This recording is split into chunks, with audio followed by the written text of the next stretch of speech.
Are you a deviant? You know, like those of us who binge watch serial killer programs, laugh at the stupid shit people do, and revel in anything adult? Well, you found your people. Join us as we crack open the door to the padded cell and release the insanely stupid, the weirdly wonderful, and those who choose to live outside societal norms. We'll delve into the strange, the macabre, the sexy, and the outrageous. So, if you're a deviant, then you have your place with us in the padded cell. Hello and welcome to episode 98 of the Padded Cell podcast. We are back. What's happening? Live in the studio. We've not been here for 6 weeks. It feels like probably summer holidays.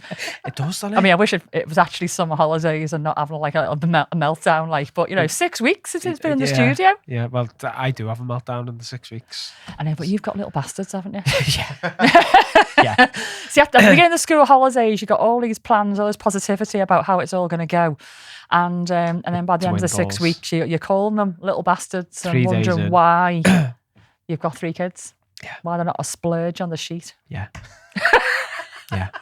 Exactly. Happy Tuesday, everybody over on Facebook. We are and back. everybody watching live over on the Tube of You.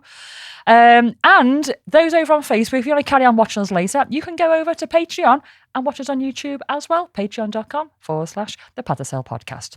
So yes, it's good to be back. And what have we been doing the past 4 weeks? Well, me personally, I've been recording Unhinged. You haven't listened to any Unhinged, have you? I don't think. Because why? Why is that? Because Mrs. G won't give you the Patreon link. Unbelievable. I can't believe that your wife will not share the Patreon link and won't let you listen to your own podcast. I think she's watched them, you know. Well, they're only audio, the Unhinged ones. Yeah. It's been quite nice, actually. I was literally recording them with no bra. I was just in my own studio with me, you know, my lounge clothes on. Yeah. Posh pyjamas. Yeah. And, you know, my owl knickers on, no bra, and a cup of tea and my hair all over the place. Yeah. But nobody can see me. Yeah. But I was bringing, like, my best version of myself that you couldn't see. Well, so, Unhinged. The There's audio 4 version. parts to Unhinged. So while we were in the studio for the past month or so, I was at home doing these Unhinged 1, 2, 3, 4, and they are very much like the main episode, but obviously not with Rye. And there's a little bit more paranormal, macabre stuff in there. Oh, okay. It was just the way I was going, and Dylan's going to be so proud. Oh. I put some sound effects in. Sound effects, SFX. Right. I think it was the second episode. And so I'm not spoiling anything if you haven't seen it, but there's like UFOs in there and stuff. And there's this one bit, right? There's this farmer in the fields and he sees this UFO descending. And while I'm talking about it, you can hear like this sort of like music, like, Don't look at me like it's corny. It was fucking boss, right? And then as the UFO came down, I found this boss sound that went. I knew it. I am impressed. And it came on at the right time. That's even better. Right? And then there's another bit where an alien held up a phaser gun, right? And I found a sound of it went. I was having a lovely time. And the fans, when they listened to it, they said they were very impressed with my SFX attempt. Well, the title was definitely correct. Unhinged. Yeah. It was. So I'll tell you now, I've not had my nails done for a little while. Same. My nails basically represent my mental health right now. Non-existent. All over the place, all different lengths, unkempt, a little bit rough around the edges, a little bit sharp. Basically, my mental health on my hands. I've not had them done. So yeah, Unhinged. If you haven't listened already, head over to Spotify, anywhere you listen to your audio podcast, and you'll find it there. I am going to be carrying on Unhinged, but it's going to be for Patreon only. Yeah. It has gone down really, really well, and we can't fit it all in on the main episodes. So I'm going to carry it on for Patreons, and the next one's going out later this week.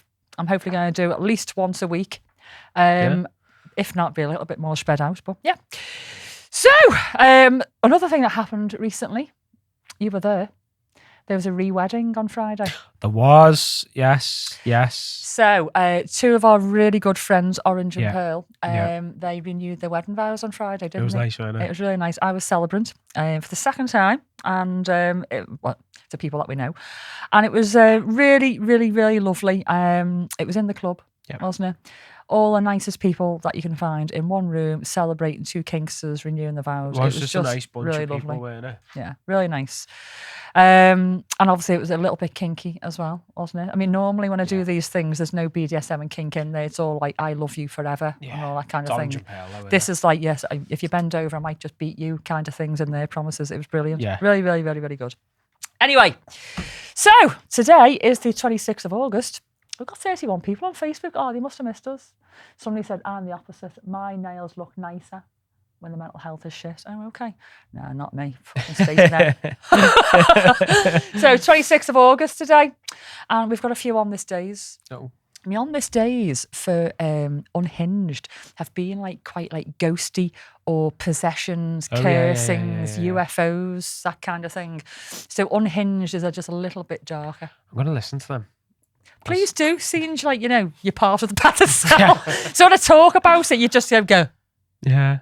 Like that. You can Because I like that relate sort to of what stuff. I'm saying. Yeah. It's really good. Yeah. Even if I say so myself. Yeah. Yeah. Anyway, on this day, 26th of August, have you ever heard of Lake Nyos? Maybe. Okay. So on the 26th of August in 1986, not that long ago, this lake, it's like a quiet lake, unassuming, very beautiful in Cameroon. It suddenly turned into like a silent assassin, if you like. No way. So it lay serene, picture postcard perfect, no movement, no ripples. It's just a beautiful place for people to go and visit. Yeah. But on this day, 26th of August, 1986, it basically erupted a massive amount of carbon dioxide gas, which was trapped under pressure.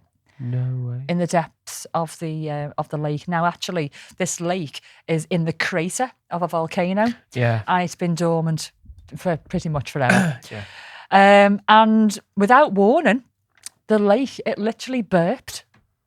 I mean, some of my burps after this weekend. They show up on that seismic scale. Scientists thought it may be a landslide, like a seismic tremor, disturbed the water and released this massive invisible cloud of CO2. Estimates suggest between 100,000 and 300,000 tons of gas erupted out of the lake in one single blast.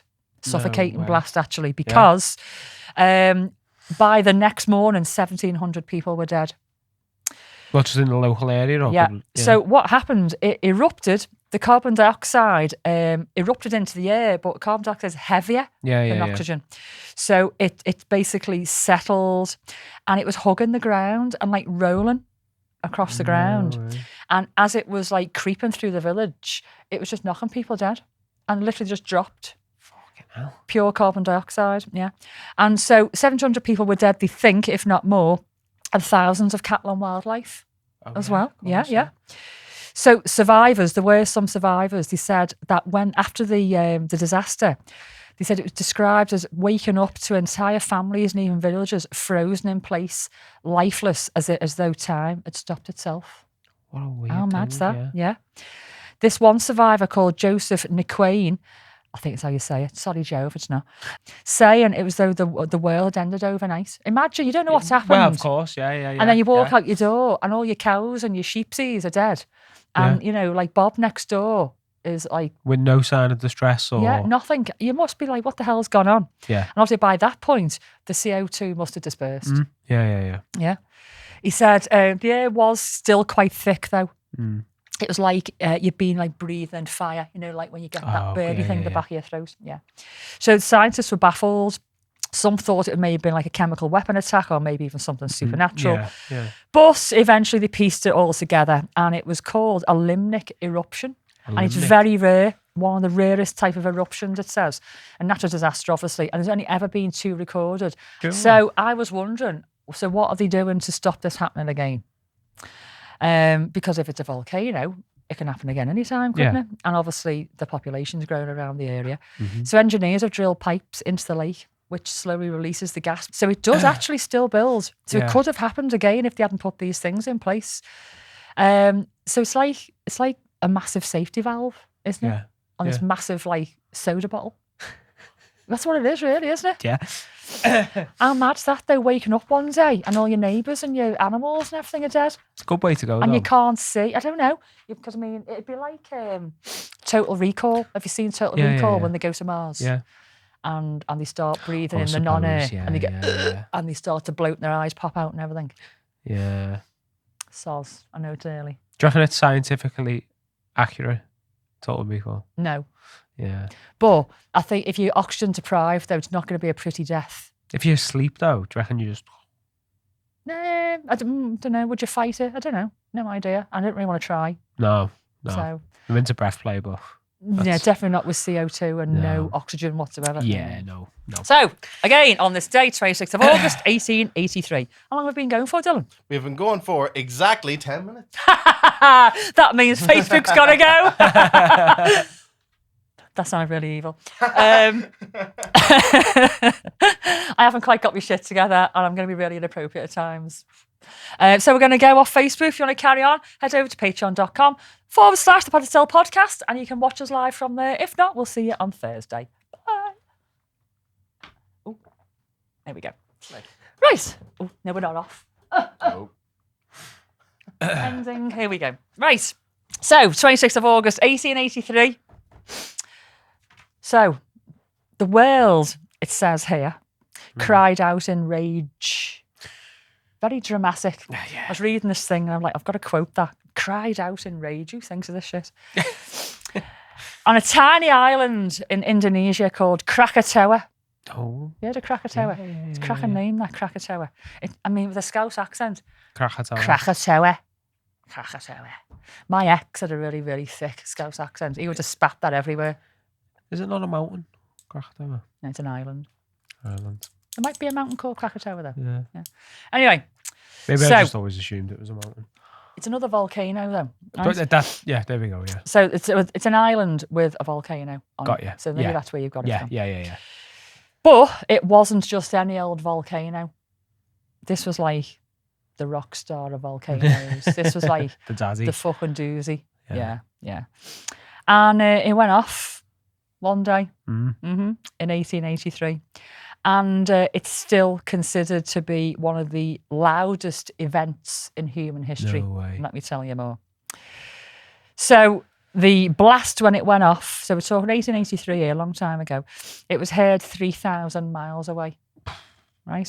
So that's the equivalent of like setting a firework off in London, you hear it in New York. Yeah. Yeah? Yeah. So it was heard that far away. It didn't just blow its top, it literally obliterated most of the island. Fuck. Yeah. Over 70% of Krakatoa disappeared under the sea. Yeah. And the blast was so enormous that it released energy of 200 megatons, like the equivalent of 200 megatons of TNT. Fuck. Yeah. So for context, it says here that's about 13 times the power of the Hiroshima bomb. Yeah. Mad that, innit? So you can imagine the consequences of something like this. Yeah, just a it's bit, just yeah. absolutely massive. So a series of tsunamis followed. And some of them towered over 40 metres high, obliterating coastal villages all around. And around 36,000 people lost their lives, but some say that it ran into much higher numbers than that. Yeah. But obviously records weren't kept in the same Course, way. And yeah, some of them are remote areas and they don't know the exact populations in the areas. So it could have been a lot more. Probably wasn't it? But the chaos didn't stop there. The ash eruption climbed 50 miles into the atmosphere, basically circling the Earth. Yeah. And it blotted out the sun, it dropped temperatures, and it like painted the sunset like a blood red. It must have been amazing to see, really, but you can imagine how cataclysmic it was, especially if it's dropping temperatures as well and stuff like that. Yeah, especially in that age as well. Yeah. And some historians have suggested, have you seen the piece of art, The Scream? Yeah, by Edvard Munch. Yeah. Some people reckon that this whole blast inspired the scream, the landscape okay. in the background. I don't know how true that is, but some say that's Yeah. So it says here that there's a series of eruptions on Krakatoa, and the loudest one, the biggest one, I was talking about before, it says that it's still the loudest sound ever recorded by human ears. Yeah. So the barographs, the old-fashioned instrument used to measure air pressure years ago, it picked up a sound wave. It rippled around the earth, not just once, but 3.5 times. Yeah, someone's just said that in the comments. How mad's that? That's fucking mental. Absolutely crazy. I mean, that happening now would be more disastrous because we're more populated now than we were then. Yeah. So 36,000 people then, you'd probably maybe put another 100,000 on that now, really, I'd when you say think so, about yeah, it. It's yeah, well yeah. over 100 years, isn't it? You know? Yeah. So yeah. madness. Mad. So, moving on. What time is it now? Okay, we might go a little bit longer today, Dylan, just because that's the way I'm rolling, and I haven't really got a proper script. Perfect. First day back, innit? I'm happy. Yeah, you know, and I've got some things that I just think quite interesting. I might want to do them all. Just do them all. Yeah. So on 26th of August, 1871, on this day, 1871. Basically, a product revolutionised personal hygiene forever. Ooh, was it a bar of soap? No. Do you know, some people could do with buying a bar of soap, couldn't they? You know, when people are like, you're obviously poor, and you're not that poor that you can't buy a bar of soap. Cheap, Have aren't a they? fucking wash. Anyway. So, what do you think? Revolutionised. I've got no filters today at all, you know. So what do you think it was? Wait, when was it? 1871. Toothbrush. No. Dylan? 18s. So- Revolutionized. Personal hygiene forever. Forever. Ooh, how about deodorant? No. that's a Some good people one. could do with that as well. That's a good one. Anybody over on the tube review want to have a little guess? I don't think they caught up yet. Not yet. Is it those little floofy things you put a bit of soap on? and they soak No, I up? think that's a little bit too modern. No. I don't Okay. think the little scrubby things would have been around then. Tyler says toilet roll. Yes! Well Oh, done! Oh. I think Tyler looked it up, you little cheat. You say that, but I can imagine the Romans cutting about with like a load of leaves with a bit of rope on the top, holding them all together. So, But we've you know, talked you know, about as this. a- They had a sponge, didn't they? Yeah, Do you remember a sponge on a stick? Yeah. Yeah, and they had it in a thing, and they wiped the hoop Yeah, and then yeah, put it back in the yeah, bucket yeah. for the next person to wipe the hoop and spread worms. Get out. Anyway, so toilet roll was the thing that No way. revolutionised. Yeah. So yeah, 1871. Now there had been some dude who'd made toilet paper beforehand, but it wasn't very good. And it was Yeah. in like sheets, almost like tissues in a box. Got ya. Yeah. It's like a box of yeah. tissues to wipe your bum on. Yeah. But this guy, I can't read his name because it hasn't printed out very well. I've got lines where it should be printed. Yeah. Okay, so I think his name. Patrick. Hang on. Seth Wheeler That was close. of Albany in New York. Yeah. Yeah, So- we'll go with that. This other guy, Joseph Joe, he'd already done these medicated tissue type things in a box. Right. But when Seth came along, he patented the perforated roll. So you didn't have to carry a box around or, put boxes in the restrooms. Yeah. It's on a roll and perforated for ease, so for quick, yeah. And you can get more on a roll than you can in a box and all that kind of thing. Clever guy. Yeah. I won't go too much on this, but the one thing that really made me laugh is in the early days, the toilet paper wasn't splinter-free. And it wasn't splinter-free until the 1930s, 60 years. Took them 60 years to get the splinters out of the toilet paper. Oh, imagine getting a splinter on your bumhole. Oh, right on the rim. Fucking hell. Oh. Don't, but right, imagine like going right in now. Yeah. Right, and you'd have to get it out. And imagine it was one of them splinters. You know, when you get a splinter, you don't realise you've got one Yeah. until like you brush past it. Yeah, And then by that point, it's in. yeah. Well, funny enough, I actually took a splinter out of Jimmy's thumb the other day. We've been doing gardening then, haven't we? And I couldn't see it. I can't see it, love. And it was like getting bigger and bigger.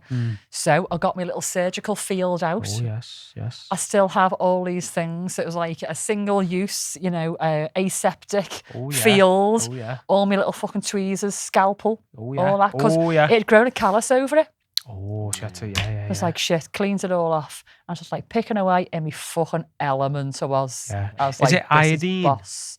I didn't put all that on. Stuff that makes everything go orange. Yeah. My granddad used to do that. But I can't, a little thing like that, you can't see too much. You need to see. So he just cleans it off properly. So I like cut it all away. I was made up. Take my time. It's great.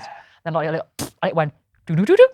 And it was about a centimetre in. No way. Right. It was really hurting him. But it was white, like a cleary white kind of thought. Yeah. So that's why we couldn't see it. Yeah. Oh, but it was just Satisfying. delightful. Yeah. It was so good. Our little girl had a hair splinter somewhere, and I dug that out. It took me about 15 minutes. Yeah. But Were you when enjoying I it, got though? I was like, yes, we got it. That was me. Enjoying pulling a splinter out of your daughter's hand. Oh, that's a bit evil. So yeah, imagine imagine wiping your bum and you get a splint in your bum hole, and then I've got to do the same thing on somebody's bum hole and like get the splinter Not so out. flattering, is it? No. Would you still be made up? Would it make it a bit better if it was a bumhole splinter? Bear in mind, It'd be a story to tell on the Path to Sell podcast, It wouldn't would it? be, yeah. So I probably wouldn't say no. It wouldn't be Does that make me bad? an amazingly clean arse either, because you wouldn't wipe it properly if you had a splinter there, would you? Oh, I'd make sure it was clean before it went anywhere near it. In fact, I'd probably need to make sure they douche beforehand. Well, if you get a little fright, when I approach with the tweezers and make me first little pinch, it might make me go, ooh, follow through. So you got to, make sure. I can't for that. You sound like you're talking from experience. So on this day,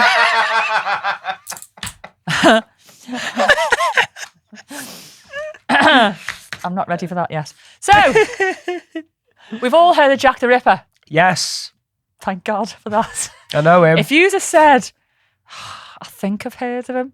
He's in a band, isn't he? I mean, The Ripper is also a little bit of a clue. Yeah, I like his songs. So we've all heard of Jack the Ripper. Now, I'm actually going to bring this up on my screen because the print on this is so bad. I've just got lines all over it, man. I don't know if you've heard recently that there's been a breakthrough and they think they may have identified Jack the Ripper. No way. Have you heard of this? I've not heard. This is fantastic. So the reason why I'm picking up on this is because it's actually the birthday of Mary Ann Nichols, who was Jack the Ripper's first victim. She was born 1845 and died 43 years later. Now, we all know about the victims of Jack the Ripper and stuff, but the identity of him has always been, questioned. Yeah. Was he a butcher, a surgeon, a royal, all that? One name come up quite a lot, and it was a Polish guy. Now, it seems that they could have cracked the case. There's a shawl belonging to Catherine Eddowes, who was one of Jack the Ripper's victims. And the story goes that it was picked up at the crime scene and somehow it's been preserved all this time. Somehow. Yeah. Now, on it, forensic investigators have found traces of a biological material, blood, and crucially, what they believe to be semen. Now, I don't remember reading anywhere that there was time for any kind of sexual violence with this. No. Even though when he mutilated the women, he did target female reproductive organs. Yeah. I don't remember reading anything about any sexual encounters because he didn't have time. Yeah. There's two in one night within a few hours, and there's just no way he would have had time. I mean, unless he'd maybe edged himself before he did this. Yeah. I mean, I know it's sick, Soz, but, ready to splooge before he did it. Yeah. He'd edged himself and then did it. But otherwise, I don't know about that. I don't remember reading anything about this. So they're using these advanced techniques. It's called PCR testing, which basically amplifies tiny little bits of like degraded DNA. And researchers have extracted this tiny DNA called mitochondrial DNA. You probably haven't heard of that before, but it's like tiny little bits of DNA. And it can be preserved for a long time, and they can find out quite a lot from this mitochondrial DNA. It stores a lot of information. So they've used this. They've taken the DNA And they've compared this to descendants of both Catherine Eddowes and the Polish immigrant. His name is Aaron Kosminski. Because he's been the strongest suspect for quite a while. I've seen quite a lot of programs, and I think he's the strongest suspect, to be honest with you. And they said that the sequences matched. No way. So this is family descendants of the Polish guy, Aaron Kosminski. They found this match. So he was a prime suspect, it said at the time. He lived in Whitechapel. He was committed to an asylum for a few years after the murders. Right. And several police officers at the time did suspect him privately. I don't actually remember when I was reading around this, them investigating him at the time. I think it's been afterwards. Yeah. Yeah, they never had enough evidence to convict him anyway. But if this DNA analysis is accurate, it's going to tie him directly to the crime and will solve one of the longest standing unsolved serial killer murders ever. Yeah. I mean, obviously, it's a little bit shaky, this, because the shawl's over 100 years old. Yeah. But even so, they still found DNA on this shawl, which is supposed to have belonged to Catherine Eddowes. And the DNA, it must be billions to one that DNA would match his family, his descendants. Of course, yeah. So I think this could actually have cracked the case, but I'm going to wait with bated breath because I'm sure they're doing more on this. Sure. And it is important, and actually the family of Aaron Kosminski want this to be solved, and if it is him, they want his name to be out there, they said, because it will solve this like massive mystery, but also, you know, closure for other families and stuff. Of course, yeah. So yeah, madness. It is. So I am going to say hello to our new Patreons. I'm not going to list you all. Do you know why? Because I didn't write your names down. Because I'm very lucky that I'm actually here this morning. I came to a slide and stop. So I'll read you all out next time. But there has been quite a few of you, and I really, really do appreciate you. So I will read your names out. I'm so sorry, but you know. Not today. And obviously to our established patrons and our OGs, of course. Thank you, everybody, for sticking with us. We really do appreciate you all. And especially over the last 4 episodes when we haven't been in the studio. Thank you so much. And to those who are just out there, you know, in the general pop, the gen pop, as they call it in prison, who listen to us and watch us, really appreciate you all. Thank you so, so much. So I am going to go on to my segment, but we need a T-shirt competition. Okay. So, the only thing I can think of is obviously I'm dressed like this from Surrender. Can we just take a beat just to appreciate how you're dressed? Do you want to stand up and give us a twirl? A slow twirl. The 110's on as well. Oh. Stand in the middle here. Can you see him? Oh, yeah. Do it. Show the cameras your ass. Oh! Give us a little wiggle. Do you always do as you're told? Very nice. So, you posted it, didn't you? And I was like, oh, that's very nice. And you said that you were going to wear this on the next pod, and you have done. I have done. And it's very pleasing. Yeah. There's just something about the whole camo outfit. Very nice. Yeah. It's smart, isn't it? Yeah. Well, yeah. There's other superlatives I could think say to what describe. It's sexy, like. It is. Are you blushing? A little bit. I can say that my mate looks sexy in camo, can't I? Doesn't mean I want to rattle you everywhere. I can appreciate you. Fair enough. Yeah. Fair enough. Anyway. So, Saturday, not Saturday gone, Saturday before was Surrender. Yeah. And it was military team, that's why we were dressed like this. And at the BBB the next day. Yeah. So I had to go from Surrender to Birmingham. Yeah. And fucking get into this apartment. It's a whole fucking story about the keys.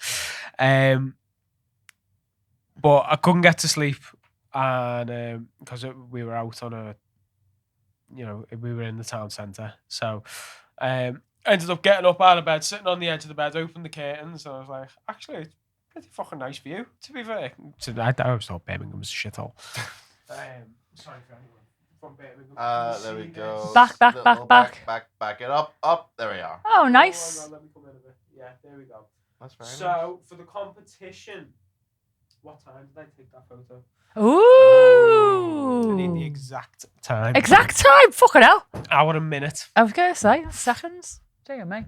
So, considering I had to be at the BBB at 9, and I left surrender at 2. Yes. There's your time. Okay. So if you keep an eye on the answers, then Yep. I am gonna carry on. You 4, John. Okay. Now we were gonna have a dangly bit, and it was a boss dangly bit. Oh. But I forgot my thing for the dangly bit. Oh. But it's okay because it's that good it can wait, and we've got loads to do anyway. Hey, we've got a new segment that I don't think you know about. Oh. Does this come from Unhinged? Yeah. Have you brought sound effects? No. It's just me. Are you mocking me, Dylan? Oh, no. See his face?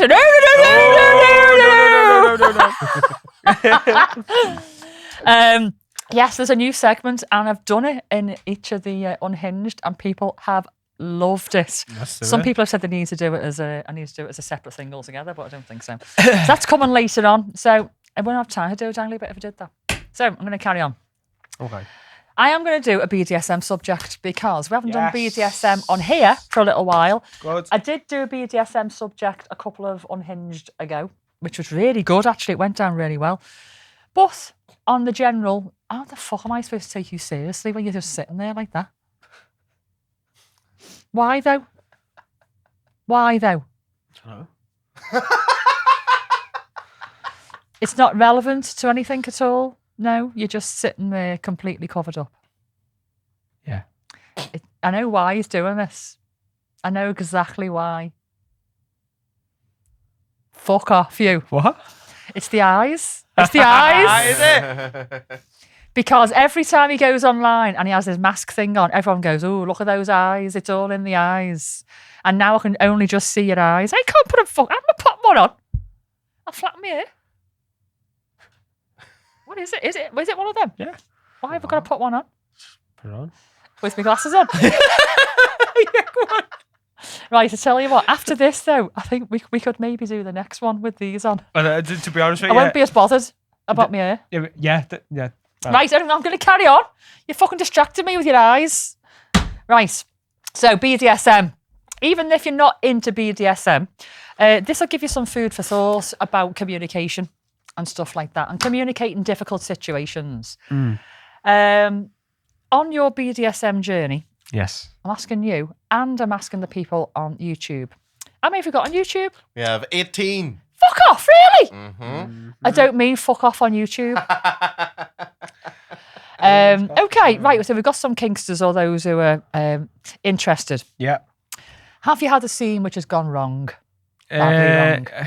Yeah, I'd say so. Or not wrong, but hasn't gone how I visioned it in my head. Okay, was there a negative effect to that or no? Okay. No. So have you ever experienced a scene where something hasn't gone to plan and there's maybe been like a little bit of a drop or a meltdown or something that's not expected? I think maybe once. Yeah, I think we done an impact scene and I ramped up quicker. Did she call red? No.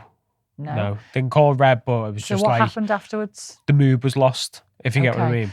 Immediately, or did it peter Sort out? of, yeah. It was sort of like, like if you knock a glass, if you knock your drink, but you catch it, Yeah, but you've spilt some. yeah. It's like that sort of situation. Do you know It's what a I really mean? nice analogy. I quite like that. Yeah, Mm. yeah. And it was like you've still got your drink, Mm. but it's not all of it. Yeah. If you get what I mean. Yeah. So like I ramped up a little bit too quick, and we were like, oh no, and it's like, all right, well we'll try and gather it back, and it was just like You that couldn't. just stayed in my mind. I don't know whether it stayed in his. Did you talk about it but- afterwards? Yeah. Okay, Yeah. and how was the chat afterwards? It was fine. I pinpointed what it was.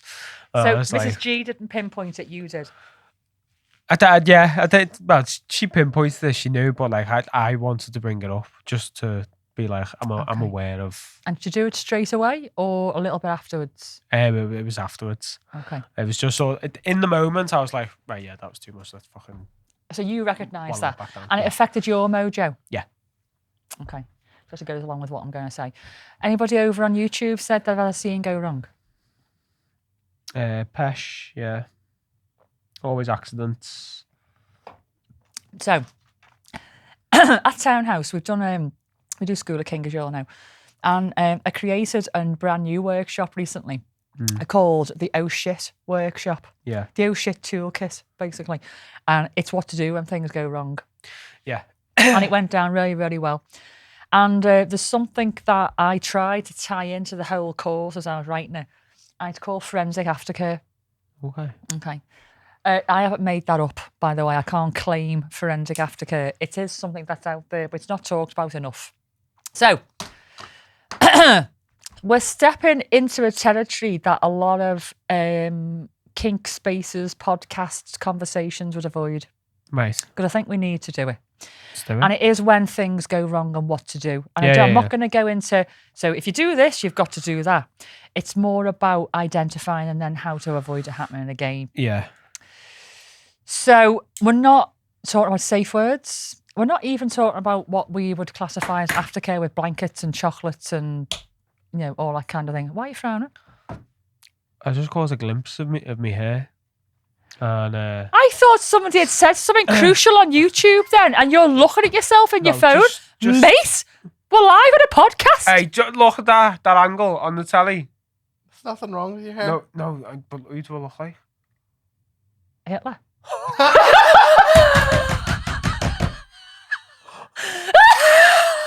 Don't I? That angle! Fucking hell! With the... Where's the sound effect for that? Do you know what I mean?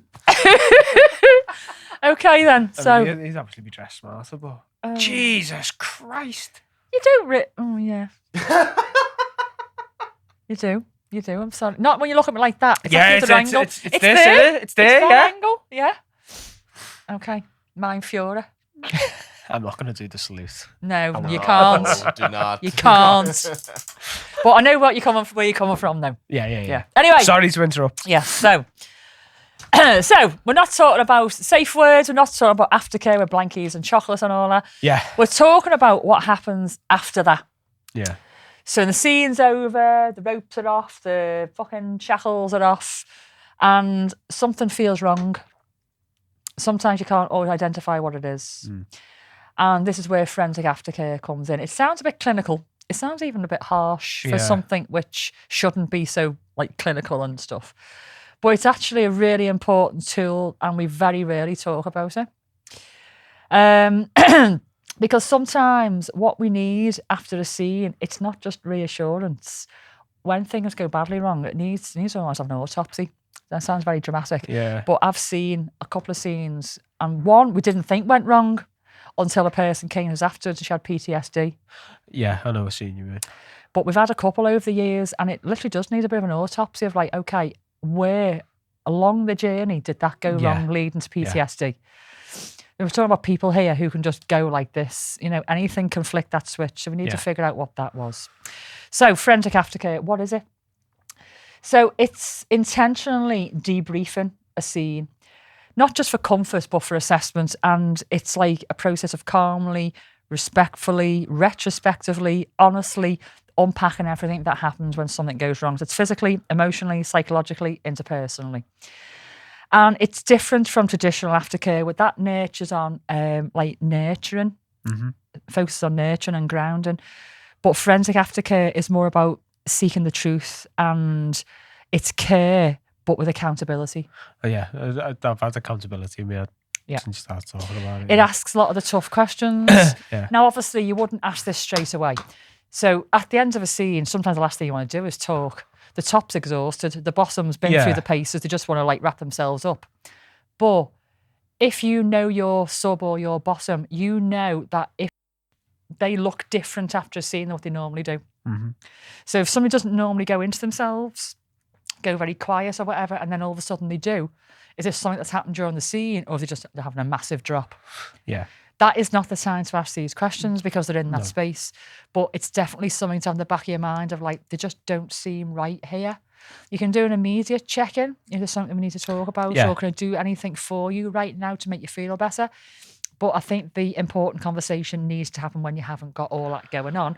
Yeah. And the person needs to take themselves out of that headspace, out of the arena, and then they're able then to analyse it themselves. So you don't do it straight away. Of course. But the things that you need to, if you've identified something that doesn't feel right, hasn't gone right, just it just feels a bit off, you must do some and analysing of it all. Yeah. And some of the things you need to be thinking about are, did anything feel wrong or confusing? So at the end, if you subbed in a bit of a mess and you felt the scene was okay, going back in your mind, was there anything at all, like you said with Mrs. G before, you went in too hard, too fast, too soon, and you felt a shift? Yeah. So that's the sort of thing. Did anything feel wrong? It did in that instance. You felt a shift. Yeah. Were there moments of unexpected fear, numbness, or disconnection? I'm not asking you. This is what you'd ask in these situations. Yeah. So I don't know whether you disconnected actually slightly in that moment because you realised maybe, and then you're like, right, let's get this back. Yeah. Did anyone override their gut feeling to keep the vibe going? I see this all the time. Yeah. Especially with inexperienced players who are in a public area with people watching them, and there's a vibe in the room because the scene's going really well, and then a flogger might get them and catch them up their neck or around the kidneys, on the coccyx, or maybe a knife's being brought out that wasn't consented for. It's not going to touch somebody who don't like knives. There could be something, and they don't safe word. They don't really give you any outward sort of impression that something's going wrong because they want to keep the vibe going. Yeah, because people very are common. They're putting on a show. Yeah, but a good top who knows their bottom can even see slight little changes. You'd see it at Mrs. G without a doubt. Yeah. Where safe words hesitated on. So if somebody's safe worded, if you're in reflection, do you think maybe they could have done that sooner to stop a bit of a meltdown? Yeah. And then were there any injuries that were brushed past? So it could be that a heavy flogger has cut skin and it started bleeding. The person's aware of the bleeding. It's put them in a weird headspace. It could be anything. Yeah. It doesn't mean that something's gone badly. This means that we're willing to find out. Yeah. So if something shifts in the mood, you can't assume that they'll tell you, or it was just like a little bit of a moment. Just double check that, you know, that they're okay and it's not something you can learn from yourself. Yeah, there was one time we were doing Impact and we just got a new flogger and it's like a PVC thing. Oh, they're stingy fuckers. Yeah. But the falls were cut fucking dead straight, dead sharp corners. So I'm swinging away. Like she's warmed up and stuff, swinging away. And I just go like that and just catch the ends. Just wanted just the ends to touch. And it looked like Wolverine had just gone. Yeah. And just sliced. And it wasn't deep. So it was just like a little trickle of blood. And I was like, yeah, we weren't meant to be doing blood. I just went up to it and just like put the back of my hand on where the blood was and just said, that's cut, yeah. Are you all right to go on? She went, yeah, it's fine. I was like, right, okay, sound. Is it the first time you'd use that flogger? Yeah. Okay, so in hindsight then, looking back on that, maybe like less of a swing, or maybe swinging it on yourself first. I do that a lot. Yeah, I always do. To gauge that the bite, if it's the right bite you want at that time. Yeah. If I'm playing with somebody that I haven't played with before or for a while, normally before I hit them with a flogger, as I'm building it up, I'll grab a flogger, think it's the right one, hit myself first to gauge that that's the sensation that I want to give them at that time. That's what you want to go to next. Yeah. If it's not quite right, I'll put it down, go to the next one. Yeah. So there's some of the questions that we should be asking ourselves and when, if you like. But why do scenes go sideways? There's lots of reasons, isn't there, why scenes go sideways? There's every reason. And even the most experienced players, I don't want to say mess up. We don't mess up. No. It's just one of those things. When you're dealing with people and equipment, things go wrong. It's just one of those things. Sometimes it just doesn't go to plan, does No. it? And let's be real about this. Kink is edge play. Yeah. Really. Yeah. And in a lot of cases, it's literally about risk. Yeah. And it's the risk that puts people in their headspace, isn't it? Yeah. So what causes scenes to go wrong? I've got a little list here. Miscommunication and negotiation is the biggest one. Yeah. Misjudged tolerance levels, and that's emotional, not just physical. Yeah, that's a big So one. it's gauging what somebody can take on that particular day. Yeah. So, if I'm having a bad day, I wouldn't be able to take as much as I would do if I'm on a good day. Yeah. Or I might cry if I'm impacted on a not so great day, but that could be all right. But that's all in the communication, negotiation beforehand. Yeah. It's up to me to be honest and go, do you know what, I'm having a wobbly day, but I just want to be whacked all over the place. It's the only thing that's going to sort me out. Yeah. And I might cry, but it's okay. Push through it, love. We found the week before she was due on a period, she couldn't take heat. Just a tolerance for heat just went out the window. So we bought these candles and we tried them, and I literally set everything up, put the sheet down, one drip. Fuck, that's too hot. No. Way. I was like, what? Really? Are you sure? Do you want to just try a couple more? Like, go on, try a couple more. No, it's like it's fucking burning my skin. All right, no worries. Put them all away. And I always say candles are like the toasting machine. It's like you forget about them and then you get them out. It's like, oh my God, wax is the best thing ever. And then you put them away again, you forget about them for 6 months. I don't like wax, you know. Don't you? No. So for those out there who are interested, the wax candles are low burn, aren't they? The BDSM candles. So you wouldn't use tea lights and, you know. No, don't just get a fucking Yankee scented candle from Asda. Fucking hell. No. You need BDSM candles, low burn. Yeah. And they come in lovely colours. They come in like UV and everything, don't they? Neon colours, really nice. Yeah. And normally you'd wet the skin first, depending on how experienced the person is. Or I sometimes use ice just to wet the skin and then do it. If you're experienced, you haven't necessarily got to do that. Yeah. And you drip it from a height, don't you? Yeah. Or like you can do it anywhere, all over the body. It's really good. But I don't like wax on me. No. I don't like that. I'm not great with temperature play.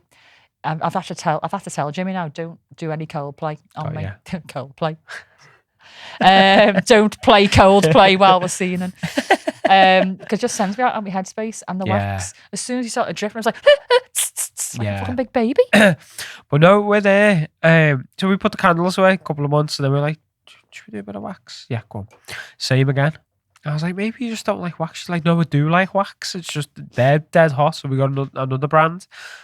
And this went on for about a year. And then one day she got in the bath and like she runs her bath like fucking the depths of hell. And she was like, no, I can't get in it. I was like, you're about to come on. Maybe it's a heat thing. And then we got onto it then. So then we waited for the period to go past. We done wax fucking.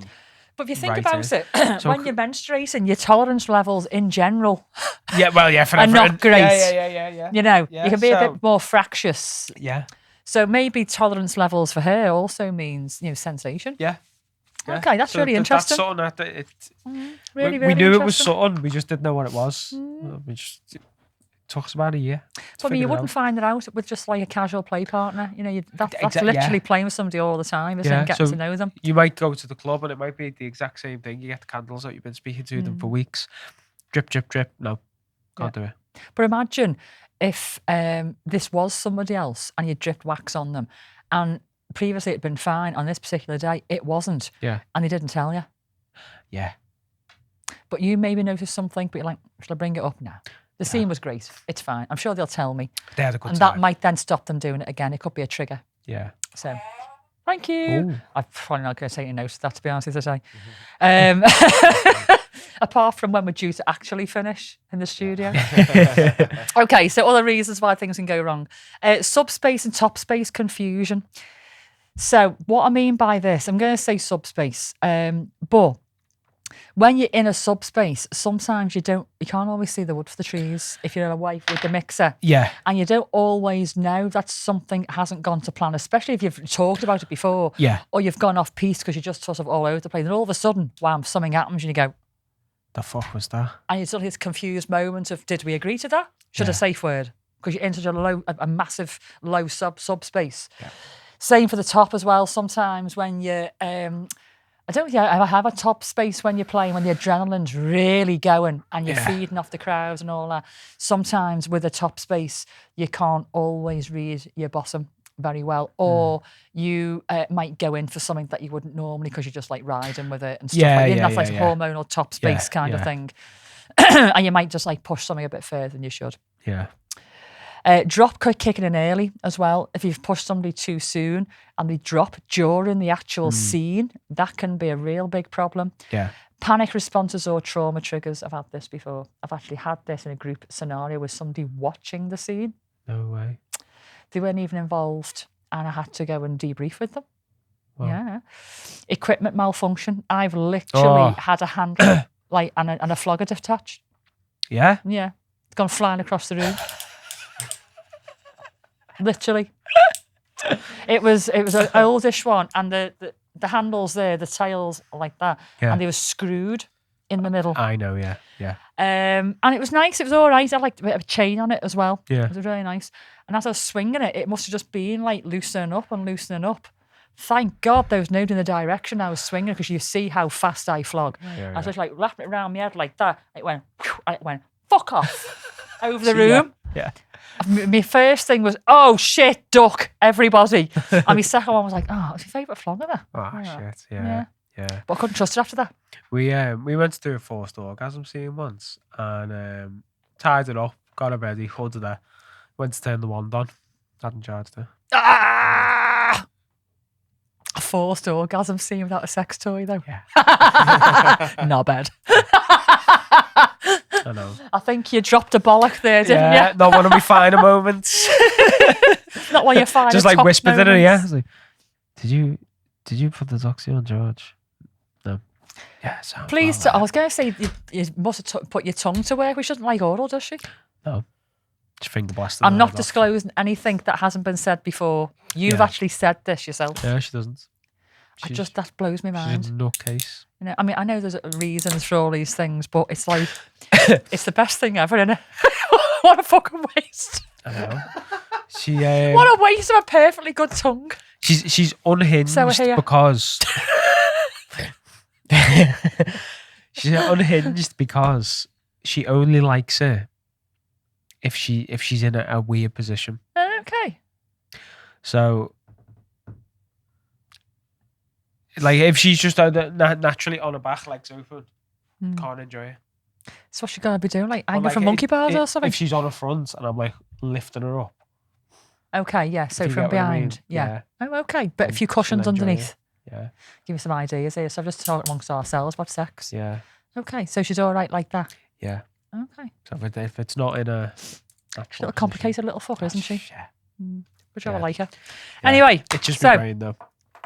So equipment malfunction, yeah, Yes. it's like a flogger going across the room. And also the time when I was using my boot paddle and my Doc Marten boot, and I whacked the arse and it snapped. Oh. It's like I was just left with the handle. I had gaffer tape around the frame, don't remember. I had silver gaffer tape around the handle. Oh my God. I've bought a new one now off Mav's Toy Box. Mav's Toy Box has got some great stuff. The boost paddle that I've got from him is never going to break. It is so good. Really good. Anyway, this is going on, this. So anyway, debriefing and stuff like that we were talking about, weren't we? So some of these things we talked about, it's not anybody's fault. But if we do, if we never debrief with honesty, then we're not going to get to the bottom of anything, and no one's going to move on, and we could put somebody off. What's the point in altogether? debriefing if it's not going to be honest? Exactly. So, I personally have done this forever. Yeah. You can't play as much as I've done and everything go swimmingly the whole course. time. Yeah, It just yeah, doesn't yeah. happen. When things go wrong, you've got to take it on the chin and you've got to talk about it. Yeah. And it's now become normal for me to do this. And I've been thinking about how you would broach this, because you don't expect things to go wrong. But if you're seeing with somebody new for the first time, or you're doing something new that you haven't done before, or you're using a piece of equipment that you haven't used before, then it's always a good idea to say to your bottom before the actual scene, because this is new, we'll have a little chat, not directly afterwards, but we'll chat about it all and see what worked and what didn't. Yeah. And then if something doesn't go to plan, it's not a big shock to them. Yeah. I'm like, right, why are we talking about this? Yeah. So anything that's new, I would always, in my consent talk beforehand, just say, well, we're going to have a little debrief about this afterwards, just so we can all learn from it. Yeah. It's not a big shock. Yeah. And I build this now into all of my consent talks. So I'll say to them, I haven't played with it before. So at some point afterwards, we'll get our heads together and we'll chat about what worked and what didn't, if that's all right with you. Yeah. And they're normally always sound with Yeah. that. It's become a normal thing for me now. And I think everybody needs to normalise this forensic aftercare. And it's not making it unsexy. And you haven't got to do it every time, but it's just having it in the back of your mind, because when something goes wrong, you need to be prepared to have the difficult conversation. And learn from it. You sort of prefacing the fact that what you're doing in that scene, not everyone might go to plan. No, exactly.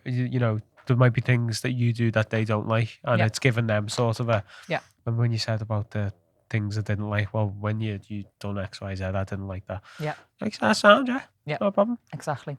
Yeah. So I've got sort of 5 questions that I generally keep in my mind. Yeah. And I don't go in all gung-ho, because what you don't want to do is put a negative actually on what was a really great scene with a little thing that didn't go to plan. Yeah. So I normally go in, what felt really good or powerful to you? So I'll start positive and identify the peaks and the positive stuff in the scene. Yeah. Were there any moments where you felt unsure, uncomfortable, or surprised by your own reaction? So it's still not like a negative, but were there any like sort of surprises, good and bad? Yeah. Were there any physical sensations or pain unusual? That felt unusual, and that sort of opens the door then for any sort of like, well, actually, you know, that rope is a little bit tight down my wrist, or I've got tingling now somewhere, in that kind of thing. Was there anything I missed, ignored, or could have been done better? So we're starting from like nice positive stuff to the real gritty stuff. Yeah. And you wouldn't necessarily ask these if it hasn't gone completely Pete-tongue, but you know, if it has, you've got to ask the questions. You've got to, yeah. Yeah. And then, is there anything you're processing now that you weren't ready to say in the moment? Okay. That is the most important question that I ask every single person that I play with. Even if the scene, I think, went well, and that's professional clients as well, because I want them to come back. Of course, yeah. And I want them to be in one piece, mentally and physically. Yeah. So you can't be a responsible top unless you ask these questions. And I just do this now. So is there anything you're processing now that you weren't ready to say in the moment? In that moment when you're high as a kite and all your hormones, the crowd's going nuts, you're having the time of your life, your arse is fucking red raw. The little nuances that you at the time might be, they're probably completely overshadowed by all the good hormones. It's all over. You've got the nice little flood of the goodness coming in. But then afterwards, when you're starting to drop a little bit and the reality hits in, and you've got that scar on your side that you didn't ask for because something, a tail went astray or something. Yeah. That's when you start processing things. And you might not have even known to say it in the moment, or just weren't ready to say in the moment. Yeah. That gives somebody a space to really analyse and offer that over. You obviously always use on a calm tone and not defensive and all the rest of it. Yeah. It's probably a way of saying to them as well at that point, if there's nothing now, but if something does come up, like message me straight away. Yeah. Because it could be a week later where they go, actually, I'm not all right with that. Yeah, exactly. And that's fine. Exactly. So when do you do this? Like I said before, not every scene needs it, but if it's an intense scene, if it's a new scene, if it's very emotional, or involves an altered headspace, so your water scenes. Yeah. Really. Yeah. And it's worth doing just for your own journey as a top. Learning from everybody that you're working with. Everybody's different. And even if everything went swimmingly, it's just really nice to give that person the space and the platform to say anything without prejudice. And if everything's okay, then great. And if not, then at least you're giving them that opportunity. Yeah. Because it's even now, like me and Miss Steve played fucking years and years and years, but like, even if we do just like a Duncan scene and nothing special, nothing added to it or nothing like that, but just always afterwards is just always a recap. Because why not? Yeah, exactly. And I just think that your scene doesn't stop when you take the restraints off or whatever. Yeah. The scene carries on in both of you afterwards in like the nice memories and the evil stuff that you've done, the connection that you've had, and as the hormones leave you, the scene carries on for days for some people. Yeah. And so as part of that, I think it's nice to go, so what worked for you? Yeah. What didn't work for you? You can communicate that effectively with your wife, but with a stranger or someone that you've just played the first time or whatever, it's be a different conversation, but it's one to have. So obviously we do a lot of water play, and there was one time we done one, and we both said it'd be fun to do that with a ball gag in. Fun. And see how we go with it. And left it at that, and never ever done anything. And then one night we said we should do the ball gag thing, Yeah, fuck it, let's go. So we ran the bath with warm water. Was it a ball gag with holes in it? Fuck off. Yeah. That's evil. I know. The twinkle in your eye, man. So yeah, we it wasn't the world's longest scene. It was probably about 2 or 3 minutes. But I don't think we slept that night because we were like, it's something we talked on and off for about 2 years. And we were like, oh my God, we did it. We haven't done it since. But It's something that we know has got legs on it. We could do something with it. It's just. I mean, I know I don't have to say it out loud. That's got the potential to go very wrong very quickly. So obviously have all your things in place for that. Massively, yeah. If you don't know exactly what we're talking about here, you know that Rye does waterboarding with his missus, because that's just how they roll. He's talking about putting a round mouth gag in, which attaches around the head, and it has holes in it, so water will seep into the holes. Yeah. So you gotta be really careful with that. I can't watch that. Yeah. Okay, we're gonna leave that one there. So, I just wanted to throw that in there. Difficult conversations are always worth having. We're on a journey at the end of the day, our personal journey, our BDSM journey. But also, I think this can be applied to anything, not just BDSM. If you've had, let's say you had a little confrontation with somebody, or a conversation that didn't quite go the way you thought, let the dust settle a little bit and revisit it. You've got to have these difficult conversations, but especially in BDSM. Yeah. Wilbo's just said, question for Rye, does he dunk like a rich tea or like a hobnob? Pesha said, watching Rye after the live last time, both. Mrs. G's no rich tea. She goes in like a fucking hobnob. So I don't know the difference with the dunking between a rich tea and a hobnob. Rich teas fall apart, don't they? Oh yeah, she doesn't fall apart. She's very composed. No, she's like a mop going into a mop bucket. Yeah, she just takes it. A mop going into a mop bucket, though, right? It's your wife. Give me an idea of that. Ring her out. Yeah.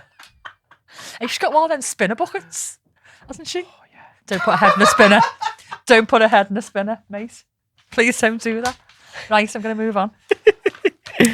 Right, hope you all found that helpful. And if you've got any feedback on that, anything you want to say, drop in the DMs, as always. Right, so my new segment.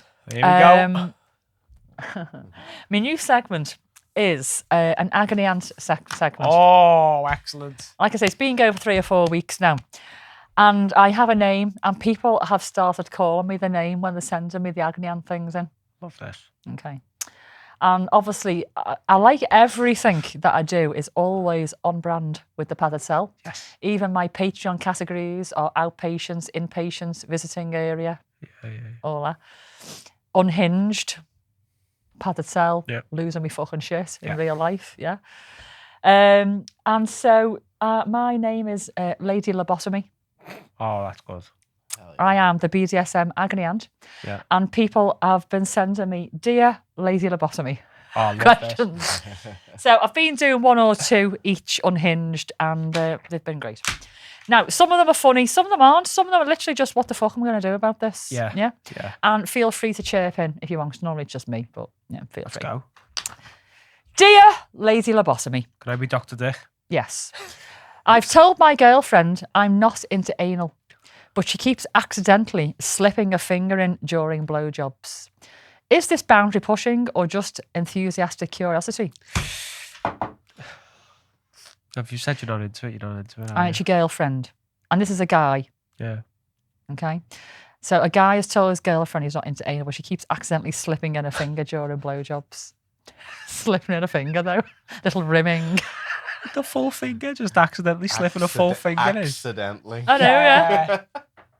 So, is this boundary pushing or enthusiastic curiosity? So, this is boundary pushing, isn't it? It's not enthusiastic curiosity. So, if he's said that he is not into anal, then she shouldn't really be doing anything, really. And I don't want to say it's his loss at all, because we all have our preferences. But, if you've never tried, not this particular guy, give it a go. Because you might like it, a little bit of rimming.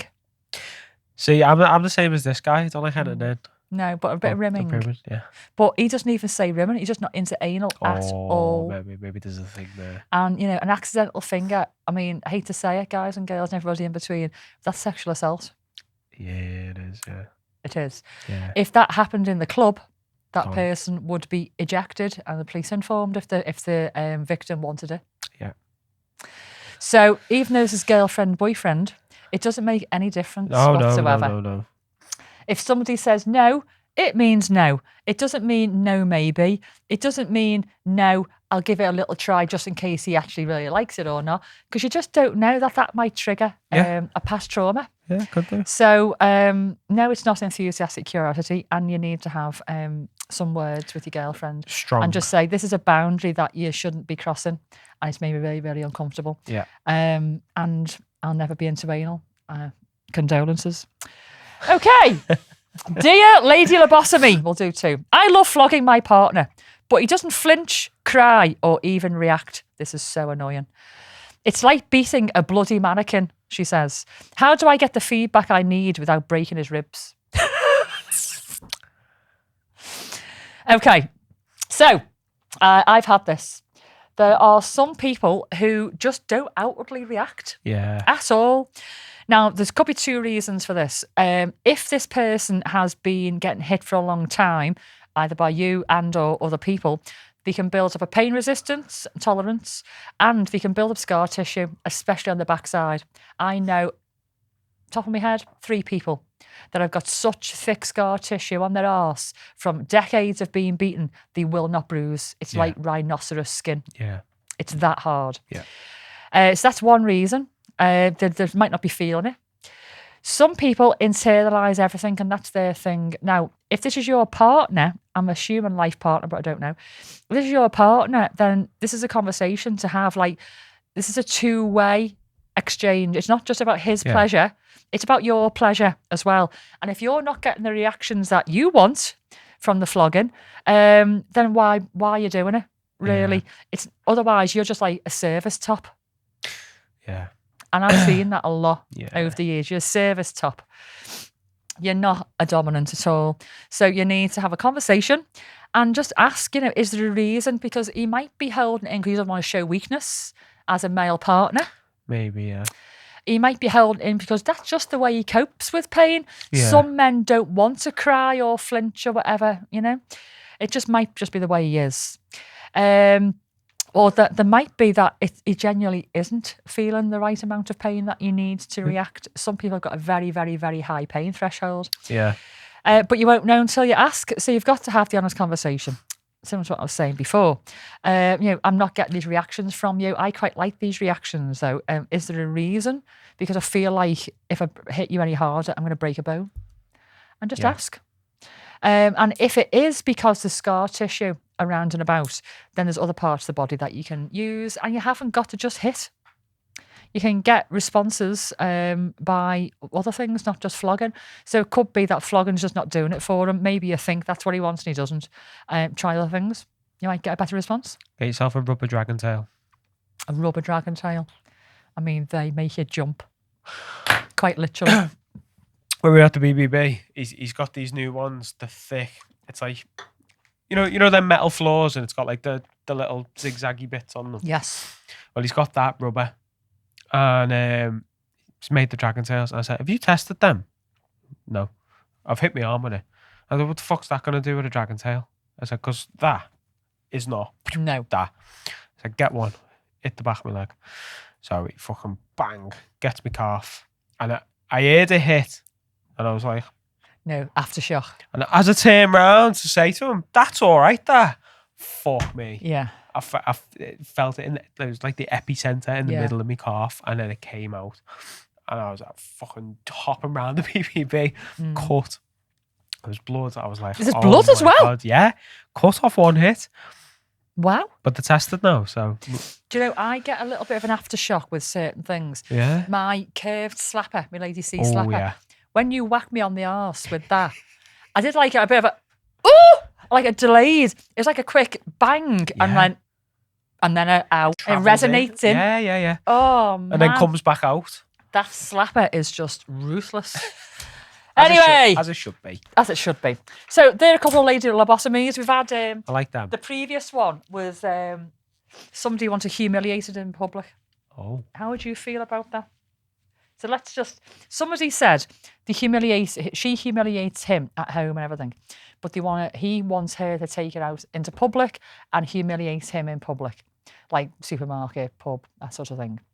And he asked what my opinion was on that. I don't know what your opinion would be on that, but I started to talk about consent. On public consent. Yeah, that's a huge thing, isn't it? So if you're in the supermarket and you're starting to degrade somebody and smack them round at the self-service checkout, and, you know, Doris on the self-service holding her carrier bags like the fucking gold. Have you seen them holding these carrier bags, keeping hold of them? Like the prized possessions. I'm like, just let go of the bag, Doris. They're not here where the tills are. No, They're fucking they're all the way down there. Chatting to the mates. Yeah. I'm like that, fucking hitting the red buzzer. You hit it? Let's tap it, yeah.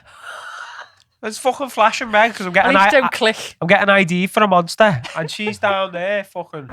Oh, it's dragging today, isn't it? Well, do your fucking job, and it might go faster. Only 10 minutes to me break. I hear that all the time. Yeah. So, yeah, we were talking about public consent. So if you're smacking somebody around at the self-service checkout and Doris is there with the carrier bags and all the other people around and about, they're not consenting for that. Yeah.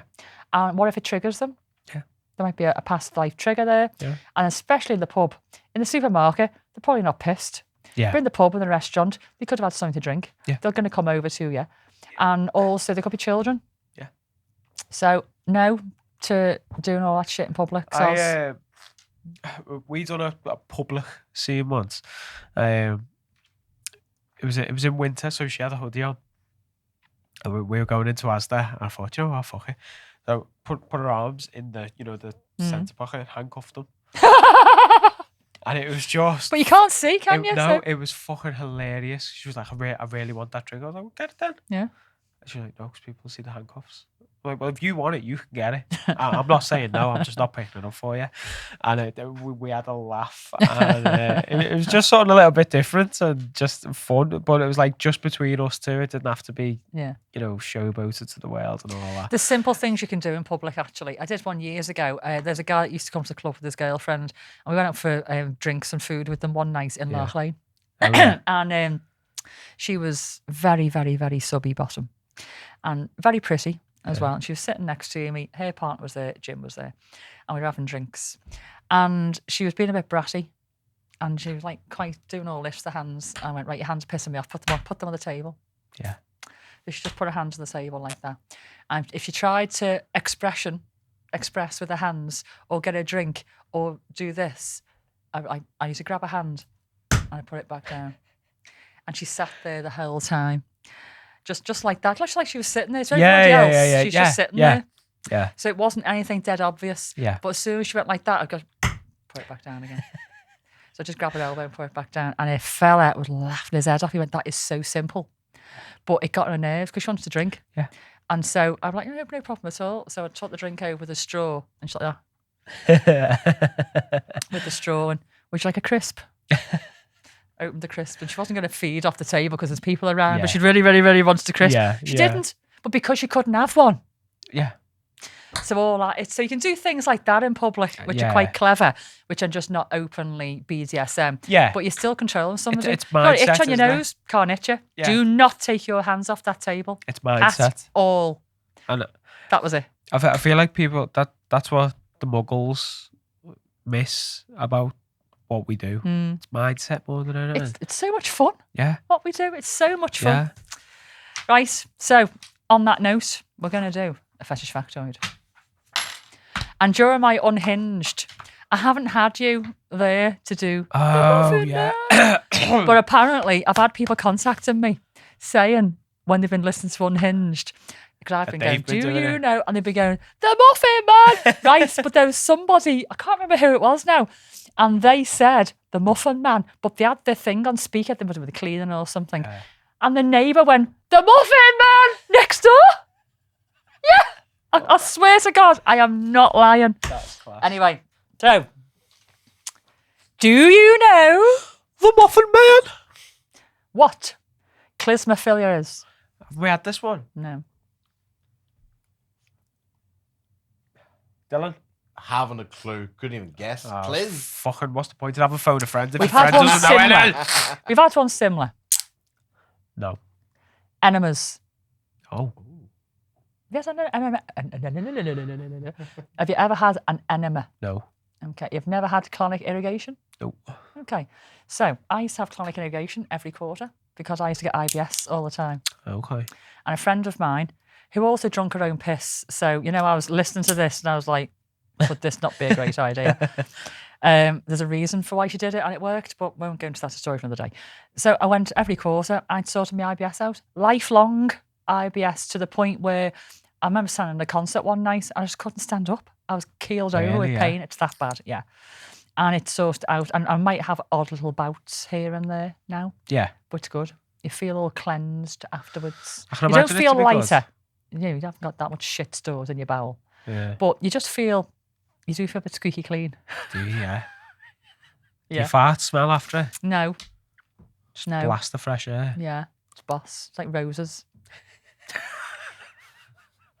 So, clismophilia is a sexual arousal from enemas, douching, basically expulsion of stuff out your bum hole. Yeah. Yeah. And it comes from the Greek word klisma, meaning to wash out, and obviously philia, the love of.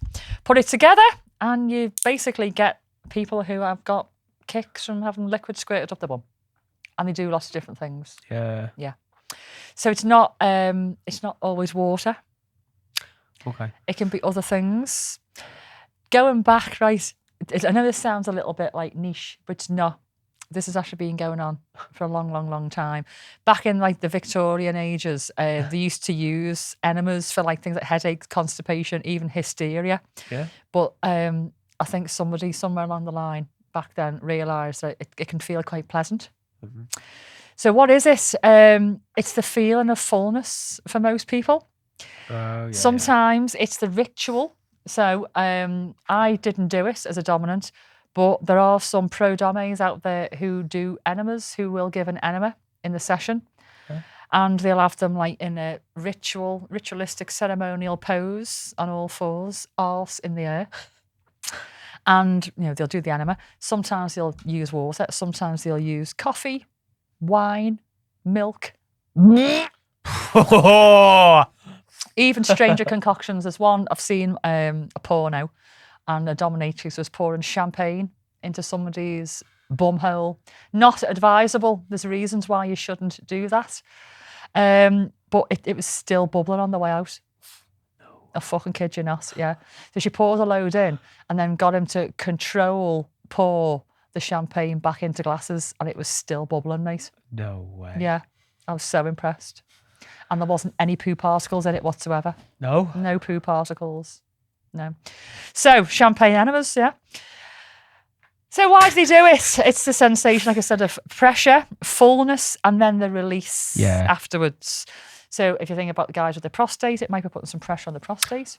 Okay. And some people will try and hold it in as long as possible to put the pressure on. Got you. And then when they actually release, it gives them that amazing release. Yeah. So some people will fill themselves up, have a little cheeky wank, edge themselves off, right? Yeah. And then as they're splooging, they'll let go Oof. of the whatever's in the bum. And it's just like, apparently it's amazing. So you're like, from your knob and from your bum hole. Yeah. I mean, it'd be a bit messy, like, but in the moment, you don't give a shit, do you? No. No shit. No, whatsoever. No. Give a lot of shit. Yeah. So others quite like, they make it into a medical thing. So they'll have like the whole medical setup, the gown, the light, all that kind of thing. And they do it like with a proper like enema, all that. Yeah. And they'll just make it into like a proper medical scenario. It's not for them necessarily the fullness and the release.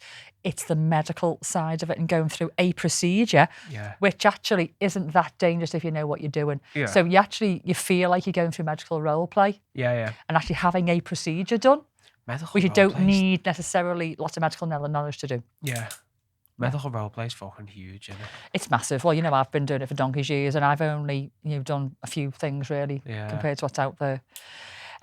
So yes, enemas. I didn't think that somebody would actually get the kicks out of enemas, but now I've read about it, the release. Yeah, it makes sense a bit, doesn't it? Only because I've had colonic irrigation. When they fill you up, they say, right, tell me when to stop when it's full, like you need to go. You're like that. One day, one girl again went, "You going to say stop?" I went, "Well, it's not full yet. You shouldn't have put loads in." I went, "You try to say I've got a fat bowel?" Anyway, so it does, when it goes, it does feel very pleasant, but I wouldn't flip my bean at the same time. Like, it's not that nice. It might be nice while you're flicking your bean, though. Don't know. I don't really want to try it, really. Would you try it? What, to get an enema and have a wank? Yeah. Yeah. Well, if you do, let me know what happens and what you use, if it's just water or whether you use other substances. Where shall I put the wank bit when I book in? Like, just any additional notes? Just throw it in there randomly. May have a wank. So, on that enema bombshell, we're going to go. So, if you're binge watching, put the kettle on. We'll see you in 5. If not, we'll see you next week. Bye. And there we have it. Another day made better by listening to the Curators of Chaos. Thanks for dropping by. And if you enjoyed the show, we'd really appreciate you sharing the love for the Paddle podcast with your friends. Don't forget to follow us on our socials, maybe leave us a 5-star review, and feel free to send us an email to medic@thepaddlecellpodcast.co.uk, or even interact with us on our socials because we love chatting to you. Be sure to stop by next week because, as Bowie says, I don't know where I'm going next, but I promise it won't be boring. Catch you soon.